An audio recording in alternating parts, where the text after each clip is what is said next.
Hello students, I hope कि आप लोगों की प्रिपरेशन CUET की बहुत अच्छे से चल रही है। अब हमें पता है कि CUET का डेट शीट भी आ चुकी है, 15 से एग्जाम स्टार्ट हैं।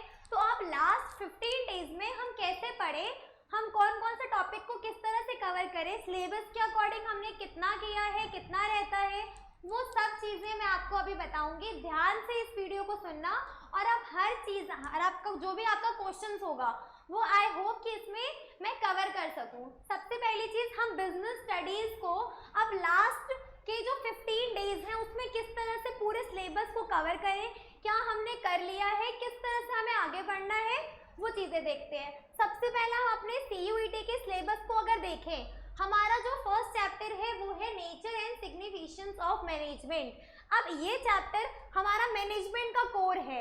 ये पूरी बुक जो हम पहले फर्स्ट बुक पढ़ते हैं अपने बिजनेस स्टडीज में, उसमें हम मैनेजमेंट के बारे में पढ़ते हैं, तो उसका कोर, उसका पूरा कॉन्सेप्ट। अब इसमें कौन कौन से टॉपिक बहुत एग्जाम में ज़्यादा आते हैं, देखो कोऑर्डिनेशन बहुत ज़्यादा इंपॉर्टेंट है। Coordination is the essence of management, हम ऐसा पढ़ते हैं।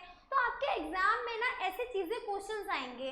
बिजनेस स्टडीज़ में हमें पता है कि केस स्टडीज़ ज़्यादा आती हैं, तो बिजनेस स्टडीज़ की केस स्टडीज़ को पढ़ने के लिए या उनका आंसर देने के लिए आपका कॉन्सेप्ट अच्छे से क्लियर होना चाहिए।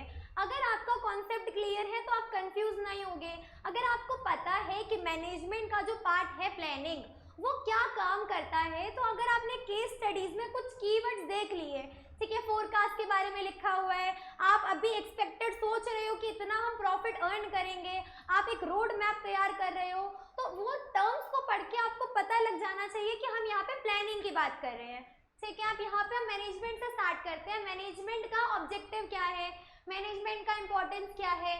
सबसे इंपॉर्टेंट जो इसमें टॉपिक्स हैं वो है लेवल ऑफ मैनेजमेंट। इसमें से आपको क्वेश्चन पूछा जाता है, एक पर्सन है वो मैनेजरियल लेवल पे काम करता है, बताओ वो कौन से लेवल पे है, टॉप, मिडिल या सुपरवाइजरी। तो अगर आपको चीज़ें पता है तो आप आसानी से इनका आंसर्स लिख सकते हो। मैनेजमेंट फंक्शन तो हम इन डिटेल पूरी बुक में अलग अलग चैप्टर्स के थ्रू करते हैं।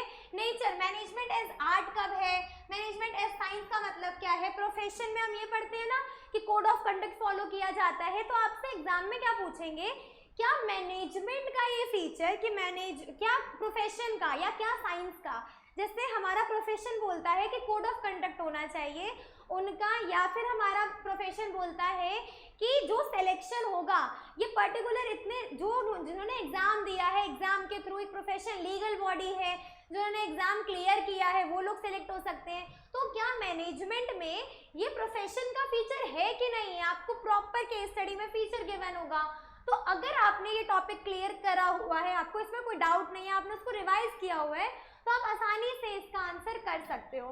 देन हमारा सेकंड आता है principle of management. Principle of management में टेलर के प्रिंसिपल्स हैं, फेहॉल के 14 प्रिंसिपल्स हैं, तो आपको वो सारे प्रिंसिपल में कंफ्यूज नहीं होना। जैसे रेम्यूनरेशन है, फेहॉल का प्रिंसिपल, और टेलर का प्रिंसिपल भी है रेम्यूनरेशन से रिलेटेड, जो बोलता है डिफरेंशियल पीस वेज सिस्टम। तो आपको डिफरेंशियल पीस वेज सिस्टम में और रेम्यूनरेशन में कंफ्यूज नहीं होना। आपको क्वेश्चन पढ़ के समझ में आना चाहिए, अगर हम पर पीस किसी को पैसा दे रहे हैं वो डिफरेंशियल पीस वेज सिस्टम है। जबकि फेहॉल का प्रिंसिपल क्या बोलता है, आप irrespective of gender, irrespective of, आप ये नहीं सोचोगे कि ये मेल है इसको ज़्यादा पैसा देना है या फीमेल है इसे कम पैसा देना है, आपको इररिस्पेक्टिव ऑफ चीज़ें उनको इक्वल रेम्यूनरेशन पे करना है जितना उन्होंने काम किया है। उसके बाद आता है हमारा बिजनेस एनवायरनमेंट। देखो बिजनेस एनवायरनमेंट में जो हमें मेन जिस पे फोकस करना है, जो एग्जाम में क्वेश्चन आ सकते हैं, वो है हमारा डायमेंशंस ऑफ बिजनेस एनवायरनमेंट। इस पे बहुत ज़्यादा ध्यान देना है, हमारे एग्जाम में डायरेक्ट क्वेश्चन इसमें से आ सकते हैं। हमारा इकोनॉमिक डायमेंशन किस तरह से, अब बिजनेस एनवायरनमेंट में क्या हम पढ़ते हैं ना कि ये जो हमारे डायमेंशंस हैं, चाहे ये इकोनॉमिकल है, सोशल है, पॉलिटिकल है, लीगल है, टेक्नोलॉजिकल है, ये किस तरह से हमारे बिजनेस पे इफेक्ट करते हैं। अगर किसी टेक्नोलॉजी के चेंज होने की वजह से या लॉ में कोई चेंज होने की वजह से हमारे बिजनेस में इफेक्ट पड़ता है, तो हम पहले से उसको फोरकास्ट कर सकते हैं। बहुत सारी चीज़ें हम फोरकास्ट नहीं कर सकते, लेकिन कुछ लॉ में चेंजेस आने वाले हैं, तो लॉ में एकदम से चेंज नहीं आता, उसके लिए भी टाइम लगता है, तो वो सब चीज़ें हम पहले से ही फोरकास्ट करते हैं। आपके एग्जाम में क्या पूछा जा सकता है कि आपको केस स्टडी दे दी, आप उसमें से पहचानो कि कौन सा डायमेंशन इस पे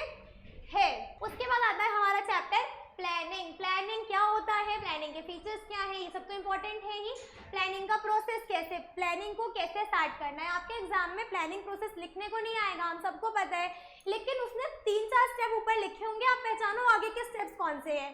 या फिर आपको एग्जाम में क्वेश्चन बन गया, प्लानिंग के प्रोसेस को दे रखा है उन्होंने, आप उसको प्रॉपर कॉन्सिक्वेंसेज में, किस सीक्वेंस में ये स्टेप होते हैं, पहला स्टेप क्या है, दूसरा क्या है, ये आपको लिखना पड़ता है कि हमारा फर्स्ट स्टेप क्या है, दूसरा स्टेप क्या है, हम कैसे कैसे प्लानिंग को करते हैं। फिर हमारा आता है types of plan, objective, strategy, policy, ये सब चीज़ों के बारे में आपको पता होना चाहिए। हमारा जो प्लान है वो किस टाइप का है, ये सालों साल सेम चलता है या इसको हमें चेंज करने की ज़रूरत पड़ती है। फिर हमारा ऑर्गेनाइजिंग आता है। ऑर्गेनाइजिंग में हम क्या करते हैं, हमने प्लानिंग में क्या किया, काम क्या करना है उसका प्लान बनाया, अब उस काम को करने के लिए ऑर्गेनाइजिंग में हम उस काम को करते हैं। इसमें आपके एग्जाम के लिए क्या इंपॉर्टेंट है, स्टेप्स। आपको हर एक मैनेजमेंट फंक्शन के स्टेप्स इंपॉर्टेंट हैं, वो पूछे जा सकते हैं। फॉर्मल इनफॉर्मल ऑर्गेनाइजेशन क्या होता है, डेलीगेशन और डिसेंट्रलाइजेशन के बीच में डिफरेंस क्या होता है।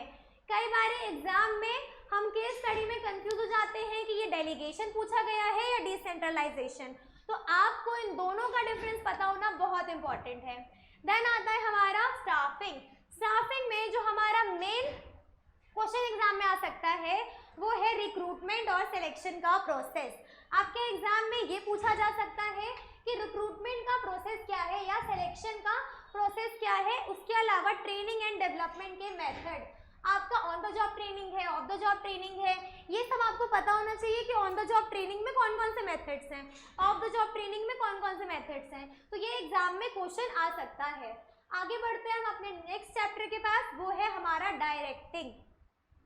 डायरेक्टिंग में हमारा जो एलिमेंट ऑफ डायरेक्शन है ये इंपॉर्टेंट है। उसके अलावा हमारा डायरेक्टिंग में पूछे जाने वाला फेवरेट क्वेश्चन आता है कम्युनिकेशन बैरियर्स का, कि ये कम्युनिकेशन बैरियर पहचानो कि ये कौन से कम्युनिकेशन बैरियर है। टेक्नोलॉजी, अगर आपने टेक्निकल जार्गन का वर्ड यूज़ किया है या हो सकता है आप बोल कुछ और रहे हो, एक्सप्लेन आपके जो बॉडी लैंग्वेज है वो कुछ और बोल रही है, तो ये सारी चीज़ें हमारा बैरियर ऑफ कम्युनिकेशन होता है, ये आ सकता है।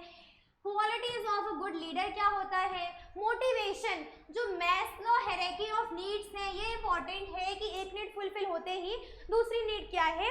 आपको क्वेश्चन आ सकता है मैस्लो की थ्योरी, जो अभी नीड ऑफ हायरार्की है उसकी नीड्स आपको गिवन है, आपको उसको लगाना पड़ेगा, आपको उसको अरेंज करना पड़ेगा कि पहली कौन सी नीड है वो फुलफिल होते ही कौन सी दूसरी नीड हो सकती है। तो ये आपका एक इम्पॉर्टेंट पॉइंट बन गया। फिर आता है हमारा कंट्रोलिंग। कंट्रोलिंग में हमारा जो क्रिटिकल पॉइंट कंट्रोल है, टेक्निक्स, वो आपका आ सकता है, वो पूछा जा सकता है कि हम इसमें किस तरह से कंट्रोल कर सकते हैं। स्टेप्स मैंने बताया, हर एक फंक्शन ऑफ मैनेजमेंट का स्टेप इंपॉर्टेंट है। Then relationship between planning and controlling, जिसमें हम पढ़ते हैं कि प्लानिंग और कंट्रोलिंग दोनों फॉरवर्ड बैकवर्ड लुकिंग है। अगर प्लानिंग नहीं है तो हम कंट्रोल नहीं कर पाएंगे, और अगर कंट्रोल सही से नहीं कर पा रहे हैं तो हमारे प्लान का कोई मतलब नहीं रह जाता है। तो ये सब चीज़ें, ये हमारा फर्स्ट बुक जो हम पढ़ते हैं अपना मैनेजमेंट, उसको हमें इस तरीके से पढ़ना है। आगे बढ़ते हैं हम। अब है हमारा बिजनेस फाइनेंस, फाइनेंशियल मार्केट, दोनों सेम चीज़ें बताती है, दोनों फाइनेंस से डील करती हैं। इसमें आपका capital structure, fix and working capital, financial planning, ये सब इंपॉर्टेंट है। कैपिटल स्ट्रक्चर क्या होता है, किस तरीके से, इसमें हमारा जो डिविडेंड डिसीजन, इन्वेस्टिंग डिसीजन, वो सब सिलेबस में नहीं है, तो सिलेबस काफ़ी ज़्यादा इजी हो गया इस चैप्टर में।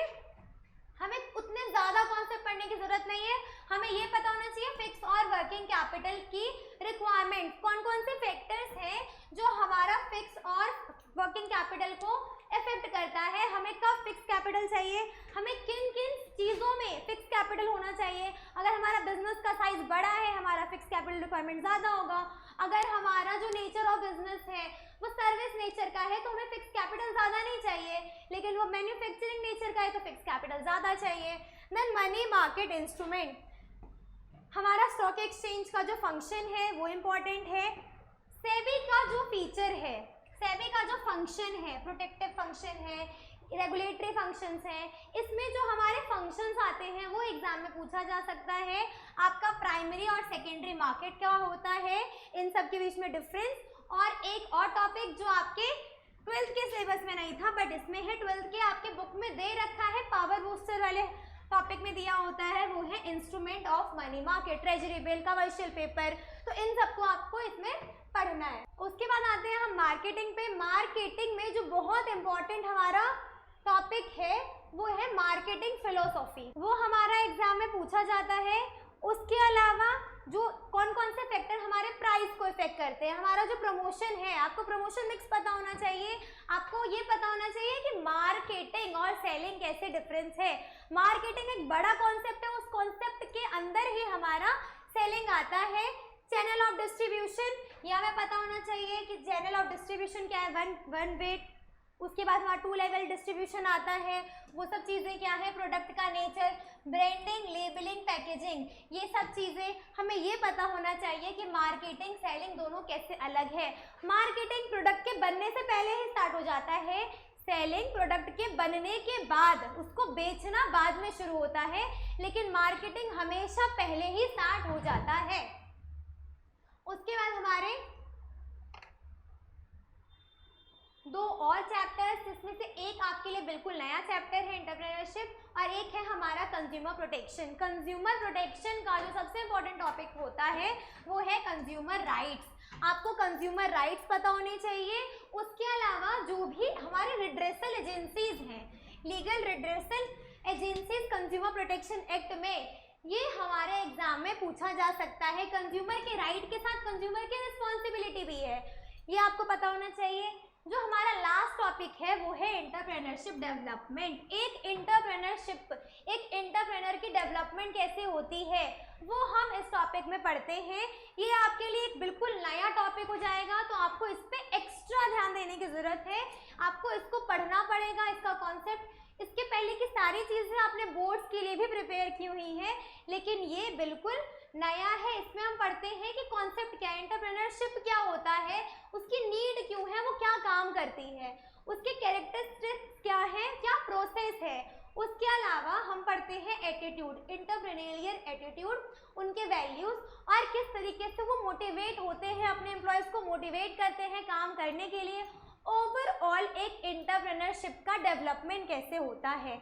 तो ये सब टॉपिक हमें समझ में आ गया कि ये सब हमें कवर करना है, ये सब हमें पढ़ना है। इसको कवर कैसे करना है, पढ़ना कैसे है, आप लोगों का अभी तक 80% ऑफ सिलेबस कंप्लीट हो गया होगा, आपने पढ़ लिया होगा। बहुत सारी चीज़ें तो आपने ऑलरेडी पढ़ी हुई हैं, आपको उसको रिवाइज करना है। रिवाइज एटलीस्ट 2 to 3 टाइम्स आपको हर एक टॉपिक को रिवाइज करना है और मैंडेटरी आपको मॉक टेस्ट देना पड़ेगा। जब तक आप लोग मॉक टेस्ट नहीं दोगे आपको पता नहीं चलेगा कि आप कहाँ लैग कर रहे हो, आपके मार्क्स कितने आ रहे हैं, आप कौन से टॉपिक में। ज़रूरी नहीं है इसमें से कोई भी टॉपिक आपको ना आता हो, ऐसे बहुत सारे टॉपिक होंगे जो आपको अभी बहुत अच्छे से आता होगा।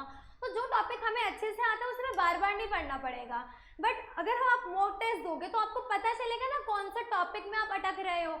आप उस टॉपिक को बार बार पढ़ोगे, फिर दोबारा मॉक टेस्ट दोगे, पहले से ज़्यादा स्कोर कर पाओगे, तो उससे आपको ये पता चलता रहेगा कि आप कहाँ लैग कर रहे हो, आपको कहाँ दोबारा पढ़ने की ज़रूरत है।